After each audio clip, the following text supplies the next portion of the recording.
Glaubst du das? Das wird jetzt so noch schwieriger und anstrengender, dass man auf die Wiesen da herkommt.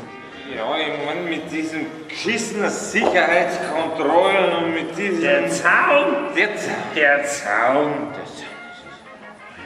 Sag einmal, weißt du... Mitnehmen darfst du auch nichts mehr, kein Rucksack, Nix. gar nichts. Kontrollieren ihr, bis du deine erste Maß kriegst.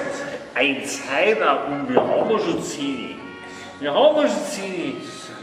Wolltet ihr nicht auf die Wiesen gehen? Jetzt seid ihr immer noch beim Vorglühen.